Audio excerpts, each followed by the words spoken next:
স্কুলের করিডোর দিয়ে আনায়া তার বন্ধুদের সাথে হাঁটছিল। হঠাৎ সে দেখল আসফিয়া ক্লাসে ঢুকছে। আসফিয়া প্রায় প্রতিদিন স্কুলে দেরি করে আসত। এটি দেখে আনায়া তার বন্ধুদের দিকে তাকিয়ে মুখ বাঁকিয়ে বলল, তোমরা কি খেয়াল করেছ আসফিয়া সবসময় দেরি করে আসে? মনে হয় ওর পড়াশুনো একদম পছন্দ না, তাই ইচ্ছে করেই দেরি করে। আনায়ার এক বন্ধু তাকে বাধা দিয়ে বলল, আনায়া, কারো সম্পর্কে না জেনে এভাবে বলা ঠিক নয়, এটা গীবত হতে পারে। কিন্তু আনায়া দম্ভ করে উত্তর দিল, আমি তো মিথ্যে বলছি না, ও তো সত্যিই দেরি করে আসে। আর সত্য কথা বলা কি গীবত? স্কুল থেকে ফেরার পর আনায়ার মনটা খুব খচখচ করছিল। তার মা বুঝতে পারলেন মেয়ের কিছু একটা হয়েছে। মা আনায়াকে জিজ্ঞেস করলে আনায়া স্কুলে ঘটে যাওয়া ঘটনাটি খুলে বলে। তখন মা আনায়াকে রান্নাঘরে ডাকলেন এবং বললেন, মা, আমার এই গ্লাসের পানিটা একটু চেঠে দেখো তো কেমন লাগছে।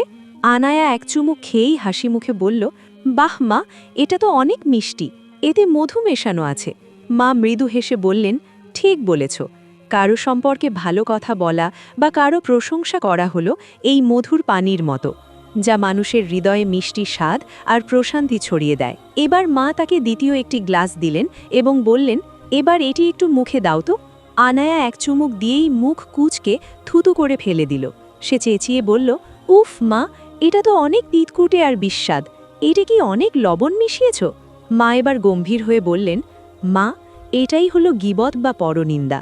কথাটি সত্য হলেও কারো অনুপস্থিতিতে তার সমালোচনা করা এই লবণাক্ত পানির মতো। এটি মানুষের মনে তিক্ততা তৈরি করে আর সম্পর্কের মাধুর্য নষ্ট করে দেয়। আনায়া অবাক হয়ে জিজ্ঞেস করল, মা, কিন্তু আমি যা বলেছি তা তো সত্যি ছিল, তবুও কি এটা গীবত হবে?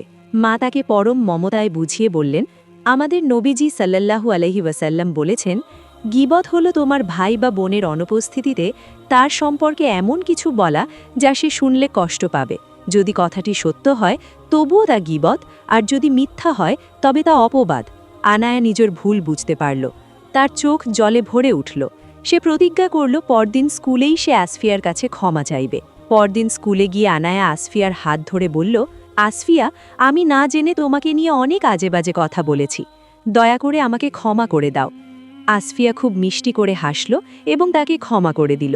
কথায় কথায় আনায়া জানতে চাইল আসফিয়া কেন প্রতিদিন দেরি করে আসে।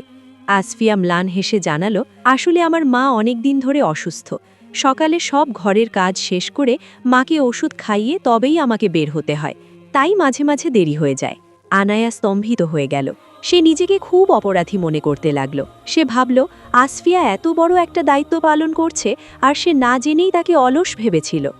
গল্পের শেষে আনায়া এবং আসফিয়া খুব ভালো বন্ধু হয়ে গেল এবং তারা একে অপরকে কথা দিল যে তারা আর কোনোদিন কারো গীবত করবে না। এই গল্পের শিক্ষা হলো, ভালো কথা বলতে না পারলে চুপ থাকাই সর্বোত্তম। কারো অনুপস্থিতিতে তার দুর্বলতা নিয়ে আলোচনা করা একটি জঘন্য কাজ। কারো পরিস্থিতি না জেনে তাকে বিচার করা উচিত নয়।